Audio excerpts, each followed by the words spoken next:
স্বাস্থ্য ভবনের বাইরে অবস্থান বিক্ষোভ চালানো জুনিয়র চিকিৎসকদের আন্দোলনে লাগতে পারে রাজনৈতিক রং, আশঙ্কা প্রকাশ তৃণমূল কংগ্রেসের। আগেভাগেই আন্দোলনরত চিকিৎসকদের রাজনৈতিক উস্কানি থেকে দূরে থাকার আর্জি জানালো তৃণমূল। বৃহস্পতিবার সমাজ মাধ্যমে একটি কোলাজ পোস্ট করেছে সর্বভারতীয় তৃণমূল কংগ্রেস, যেখানে দেখা যাচ্ছে মাদক পাচারে অভিযুক্ত বিজেপি যুব নেত্রী পামেলা গোস্বামী স্বাস্থ্য ভবনের বাইরে চিকিৎসকদের আন্দোলনে সামিল হয়েছেন এবং তাদের মধ্যে খাবার বণ্টনও করছেন। তৃণমূলের পোস্ট করা ওই কোলাজে দেখা যাচ্ছে একাধিক বিজেপি নেতৃত্বের সঙ্গে পামেলার ছবি। এর থেকেই স্পষ্ট, পামেলা গোস্বামী কোনো একজন সাধারণ বিজেপি কর্মী নন, বরং তিনি বিজেপি যুব মোর্চার সাধারণ সম্পাদক। তৃণমূলের কটাক্ষ, উস্কানির পর্দা ফাঁস হয়েছে। অরাজনৈতিক প্রতিবাদে সামিল হয়েছেন মাদক মামলায় জড়িত বিজেপি নেত্রী পামেলা গোস্বামী। এ প্রসঙ্গে আক্রমণ শানিয়েছেন রাজ্যের মন্ত্রী তথা তৃণমূলের জাতীয় মুখপাত্র শশী পাজা এবং রাজ্য তৃণমূলের মুখপাত্র কুণাল ঘোষ। पहले दिन से ही भाजपा की सुविधावादी वाली राजनीति कर रहे हैं। आरजी कर में जो एक घटना घटी, चिकित्सक की मौत हुई है, उसके ऊपर बलात्कार होके मौत, इस खून पे हम लोग सभी कोई शोकित है। और इसको लेके भी भारतीय जनता पार्टी की जो एक सुविधा लेने की कोशिश, इस प्रयास को हम लोग ने खंडन भी किया, धिक्कार भी बोला। अब देखिए, भारतीय जनता पार्टी के नेता पहुंच जाते हैं जहां जूनियर डॉक्टर्स प्रतिवाद कर रहे हैं स्वास्थ्य भवन के सामने। कल चली गई विधायक अग्निमित्रा पॉल, और आज उसी स्थान पे उपस्थित है बीजेपी के एक नेत्री जो नशीले पदार्थों को लेकर तस्करी की है, विगत दिनों में उसके लिए अरेस्ट हुई है। पामेला गोस्वामी वो पहुंच गई है जहां हमारे जूनियर डॉक्टर्स प्रतिवाद कर रहे हैं स्वास्थ्य भवन के सामने। तो जूनियर डॉक्टर से यही हमारी अनुरोध है कि आप लोग बच के रहिए।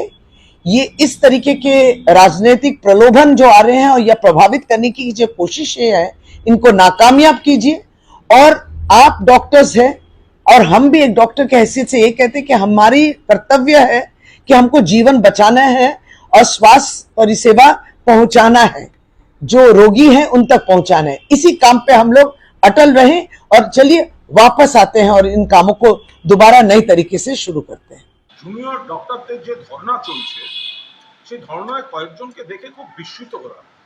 একাধিক দলের যারা সক্রিয় রাজনৈতিক মুখ, তাদের সেখানে দেখা যাচ্ছে এবং বিশেষভাবে দেখলাম পামেলা দেবীকে সেখানে। তিনি বিজেপির নেত্রী, একটা সময় মাদক কোকেন কেসে অ্যারেস্ট হয়েছিলেন। আমি কেসের আপডেট নিয়ে, উনি দোষী না পরে তিনি কেস থেকে বেরিয়ে যান, আমি এর মধ্যে যাচ্ছি না, ওনার কেস নিয়ে কথা বলা আমার উদ্দেশ্য না। আমার বক্তব্য দেখলাম সেই পামেলা দেবীও ওখানে বসে হাততালি দিচ্ছেন, স্লোগান দিচ্ছেন এবং বিপুল জিনিসপত্র নিয়ে গেছেন, সেগুলো দিচ্ছেন। আমরা শুনেছিলাম এটা অরাজনৈতিক, কিন্তু তারপরে যা যা মুখ সেখানে দেখছি, যা যা ভাষণ, যা যা স্লোগান, তো সেগুলোর সঙ্গে এই জুনিয়র ডক্টর নেতৃত্বের কি যোগাযোগ, কি সম্পর্ক, সেখানে যে রসদ যাচ্ছে সেগুলো কি চেয়ে নেওয়া হচ্ছে না কিভাবে আসছে, এগুলো তো একটা প্রশ্ন চলে আসে। মূল যে কারণে জুনিয়র ডক্টরদের আন্দোলন, তাদের সহযোদ্ধা যে তরুণীর ধর্ষণ এবং খুন, তার ন্যায় বিচারের দাবিতে আমরাও সহমত।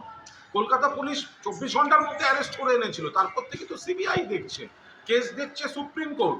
সুপ্রিম কোর্ট বলেছে কর্মবিরতি তুলে কাজে ফিরতে। মুখ্যমন্ত্রী এবং রাজ্য সরকার আলোচনার দরজা খুলে বারবার চিঠি পাঠাচ্ছেন, কিন্তু কাদের বুদ্ধিতে, কাদের উস্কানিতে এই আলোচনাটা ইতিবাচকভাবে খোলা মনে জুনিয়র ডক্টররা সাড়া দিচ্ছেন না, এবং তার ফলে গরিব মানুষ, লক্ষ লক্ষ মানুষ চিকিৎসায় হয়রানি হচ্ছে, মৃত্যু হচ্ছে। এই বিষয়টা তো একটা সকলে ভেবে দেখবেন নিশ্চয়ই। তা এই পামেলা দেবীরা যখন যাচ্ছেন, তাদের সঙ্গে এই জুনিয়র ডাক্তার নেতৃত্বের এই যোগাযোগের ঠিক বিষয়টা কি, কে কাকে ডাকছেন আর কে কি রসদ দিচ্ছেন, এগুলো দেখলেই বোঝা যায় যে কেন, কোন প্ররোচনায় রাজ্য সরকারের খোলা মনের আলোচনার আমন্ত্রণে এখনো সাড়া দেননি এই জুনিয়র ডক্টররা। বাংলা খবর, আপনার রাজনীতি, আপনার আওয়াজ।